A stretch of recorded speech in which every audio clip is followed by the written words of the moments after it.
கிறிஸ்துவுக்குள் பிரியமானவர்களே, இப்பொழுது எருசலேமில் வேதத்தில் சொல்லப்பட்ட காரியங்கள் நடைபெற்றுக் கொண்டிருக்கிறது. அதை உலகம் பெரிதாக நம்பவில்லை. ஆனால் வேதாகமத்தில் சொல்லப்பட்ட தீர்க்க தரிசனங்கள் நிறைவேறிக் கொண்டிருக்கிறது. 2000 ஆண்டுகளுக்கு முன்பு யூதர்களின் 2ஆம் தேவாலயம் அழிக்கப்பட்ட போது அங்கு நடத்தப்பட்ட பழைய வேதத்தின்படி உள்ள வழிபாடுகள் எல்லாம் நின்றுவிட்டது. ஆசாரியர்கள் இருந்தார்கள், அவர்கள் பலி செலுத்தினார்கள், தூபம் எரித்து தேவனை வழிபட்டார்கள். ஆனால் இன்று மறுபடியும் லேவி கோத்திரத்தார் யூத ஆசாரியர்கள் தயாராகி கொண்டிருக்கிறார்கள். அவர்கள் வெள்ளை ஆடைகளை அணிந்து பழைய வேதம், அதாவது தோராவை படிக்கிறார்கள். பழைய வேதத்தின்படி இருக்கும் கருவிகள், தங்க விளக்கு தண்டு, பலிபீடம், மேசை இவையெல்லாம் மீண்டும் தயாராகிவிட்டது. வேதாகமத்தில் சொல்லப்பட்ட சிவப்பு மாடு, ரெட் ஹைஃபர், 2024ஆம் ஆண்டு யூத மத தலைவர்கள் மூலமாக தோராவில் இருக்கும் விதிமுறைகளின்படி ஒரு மாட்டை தேர்ந்தெடுத்துள்ளனர். அதை தூய்மைப்படுத்தும் சடங்குக்காக பயன்படுத்துவார்கள். இது 2000 ஆண்டுகளுக்கு பிறகு முதல் முறை நடக்கிறது. இதையெல்லாம் விளையாட்டு அல்ல, மெய்யாக நடக்கிறது. டெம்பிள் இன்ஸ்டிடியூட் என்ற அமைப்பு இதை அனைத்தையும் தயார் செய்கிறது. வேதாகமம் என்ன சொல்கிறது? வேதாகமத்தில் பல தீர்க்கதரிசிகள் இதை பற்றி சொல்லியிருக்கிறார்கள். எசேக்கியேல் எதிர்காலத்தில் புதிதாக ஒரு தேவாலயம் கட்டப்படும் என்று. தானியேல் இந்த இடத்தில் ஒரு கெட்ட ஆட்சியாளும் மனிதன், அதாவது அந்தி கிறிஸ்து வந்து அவமதிக்கப் போகிறான் என்று. இயேசு அது துரத்தப்பட்ட பிறகுதான் தாம் மீண்டும் வருவேன் என்று சொல்கிறார். பவுல் இந்த இடத்தில் அந்தி கிறிஸ்து தான் தேவன் என்று சொல்லுவான் என்றார். 3ஆம் தேவாலயம் கட்டப்பட போகும் கால சுழற்சி. இதை பற்றி யோசித்து பாருங்கள். எதிர்காலத்தில் 3வது தேவாலயம் கட்டப்பட போகிறது. ஒரு தேவாலயம் இருக்க வேண்டும் என்றால் அதில் ஆசாரியர்கள் இருக்க வேண்டும், லேவியர் குடும்பம் இருக்க வேண்டும். வேதாகமத்தில் சொல்வது போல வழிபாடு முறைகள் நடக்க வேண்டும். தானியேல் 9:27 இப்படியாக சொல்லப்பட்டு இருக்கிறது. அவர் ஒரு வாரம் அளவும் அநேகருக்கு உடன்படிக்கையை உறுதிப்படுத்தி அந்த வாரம் பாதி சென்றபோது பலியையும் காணிக்கையையும் ஒளிய பண்ணுவார். அருவருப்பான செட்டைகளோடையே பாழாக்குகிறவன் வந்து இறங்குவான். நிர்ணயிக்கப்பட்டிருக்கிற நிர்மூலம் பாழாக்குகிறவன் மேல் தீரு மட்டும் சொரியும் என்றார். வசனத்தில் உள்ளது போல அந்த தேவாலயம் கட்டப்பட்ட பிறகு அந்தி கிறிஸ்து வந்து பலிகளை நிறுத்துவான். அதே இடத்தில் வேதாகம் சொல்வது போல அழிக்கும் காரணமான அருவருப்பான செயலை ஏற்படுத்துவான். லேவியர்கள் ஏன் முக்கியம்? இதை தெரிந்து கொள்ள வேண்டும் என்றால் வேதாகமத்தில் அவர்களை குறித்து என்ன சொல்லப்பட்டிருக்கிறது பார்க்கலாம். லேவியர்களுக்கு தேவன் கொடுக்கும் கட்டளை. மோசே காலத்தில் இஸ்ரவேல் மக்கள் எகிப்திலிருந்து விடுதலை அடைந்த போதே தேவன் அவர்களுக்கு ஒரு வழிபாட்டு முறையை கொடுத்தார். சீனாய் மலையில் 10 கட்டளைகள் மட்டுமல்ல, கூடாரம் கட்ட சொல்லி விளக்கியும் தந்தார். அதனால் அந்த இடத்தில் பாதுகாக்க, நடத்த, தூய்மையாக வைக்க ஒரு தனி மக்கள் தேவைப்பட்டார்கள். அதனால் தேவன் லேவியர் கோத்திரத்தை தேவனுடைய பணி செய்ய தேர்வு செய்தார். அவர்கள் மற்ற கோத்திரத்தை போல நிலம், சொத்துக்கள் வாங்க முடியாது. ஏனென்றால் தேவனே அவர்களுடைய சொத்து. அவர்கள் வாழ்க்கை முழுவதும் தேவாலய சேவைக்காகவே இருக்க வேண்டும். அவர்களுடைய வேலை என்னவென்றால் தேவாலயத்தில் இருந்த பாத்திரங்களை தூக்கி செல்ல வேண்டும், பலிகளை தயார் செய்ய வேண்டும், ஆராதிக்க வேண்டும், பணிகளை நேரத்தில் முடிக்க வேண்டும், தேவாலய தூய்மையை பாதுகாக்க வேண்டும். ஆரோன் குடும்பம் ஆசாரியர். லேவியர் கோத்திரத்தில் மோசேக்கு சகோதரனான ஆரோன் குடும்பம் தனித்துவமான முக்கியத்துவம் பெற்ற குடும்பம்.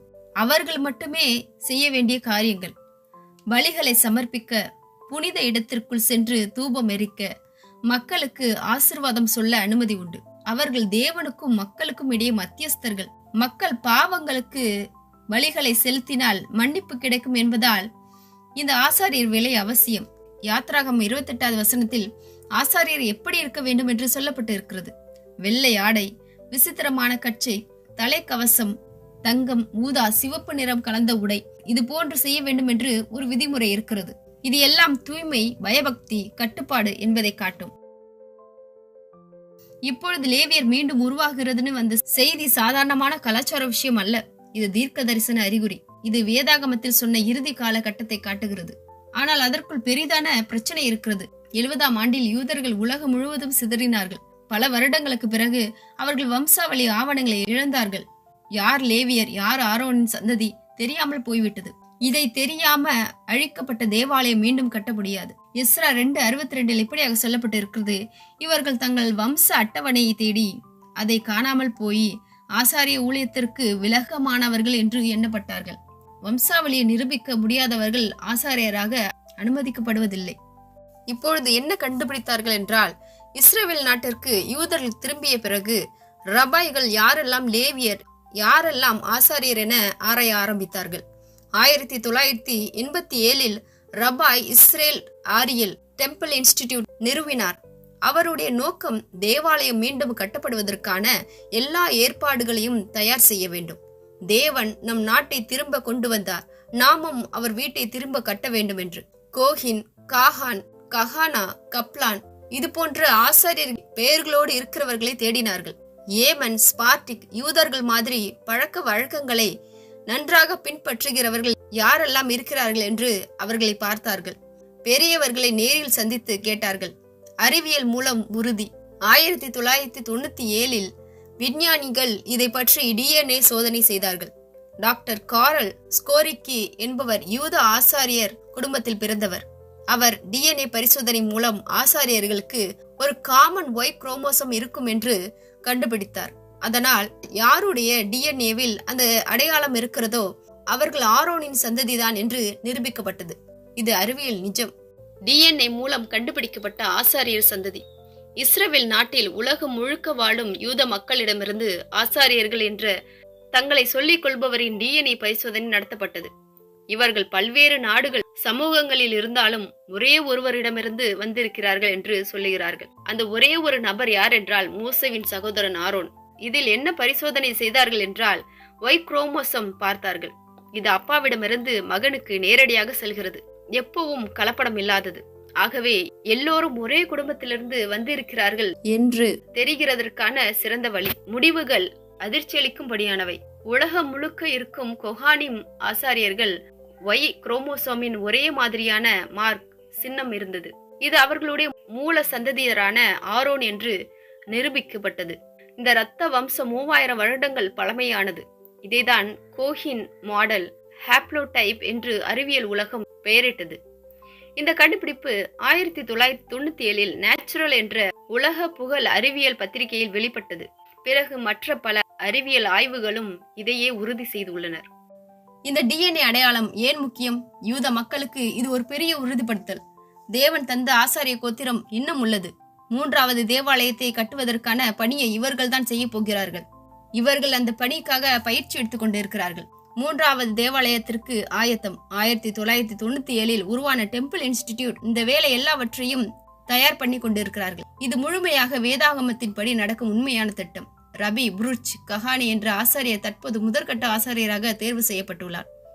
இவர்கள் அசுத்தமான இடத்திற்கு செல்லக்கூடாது, சாவினால் தீட்டுப்படக்கூடாது என்பவை கடினமான திட்டங்களை கடைபிடிக்கிறார்கள். அவர்கள் தனித்து முழுமையாக பயிற்சி எடுத்து வருகிறார்கள்.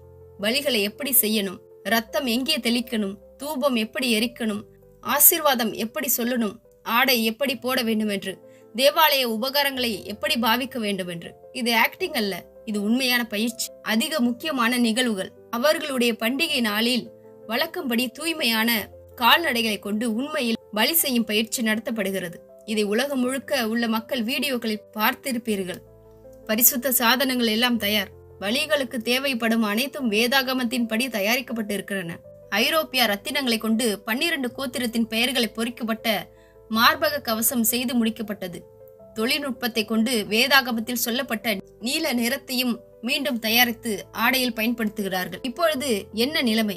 300க்கு மேற்பட்ட ஆசாரியர்கள் யோமன், எத்தியோப்பியா, ஸ்பெயின், ஐரோப்பா ஆகிய இடங்களில் இருந்து வந்தார்கள். இளம் வயதினர், முதியவர்கள், பாமரரும் இருக்கிறார்கள், பண்டிதரும் இருக்கிறார்கள். அவர்கள்தான் 3வது தேவாலயத்தின் பணியாற்ற போகிறார்கள். இது எதற்காக உலகம் கவனிக்கணும்? இது பெரிய அரசியல், கலாச்சாரம், வரலாறு அல்ல. இது தீர்க்க தரிசன நிகழ்வுகள். வேதாகமத்தில் சொல்லப்பட்டபடி இஸ்ரவேல் மீண்டும் நாட்டை அடையும். அது அப்படியே நடந்தது. 1948 3வது தேவாலயம் கட்டப்படும் என்று சொல்லப்பட்டது. அதில் அந்தி கிறிஸ்து அருவருப்பான செயலை செய்வான். அந்த இடத்தில்தான் அவன் தன்னை தேவன் என்று சொல்லுவான். அப்பொழுதுதான் இயேசு கிறிஸ்து வருவார்.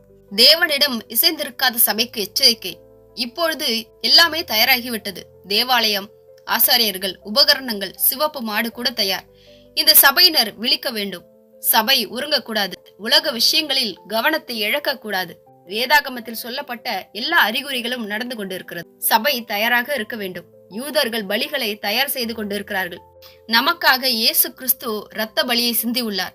அதை நினைத்து தூய்மையாக வாழ வேண்டும். இது பேசி கூடி கழிக்க வேண்டிய நேரம் இல்ல. இது உண்மை பாவம் செய்யாத வாழ்வுக்கு அழைப்பு. இது சம்மதமில்லாத செய்தி அல்ல, இது நேரடி அறிவிப்பு. இந்த வீடியோ உங்களுக்கு ஆசீர்வாதமாக இருந்ததா? அப்படி என்றால் இதை ஷேர் செய்யுங்கள். சபை விழிக்கட்டும். தேவனுடைய வார்த்தை நிறைவேறும் நாள் நெருங்கிவிட்டது. இயேசுவின் நாமத்தில் ஆமேன்.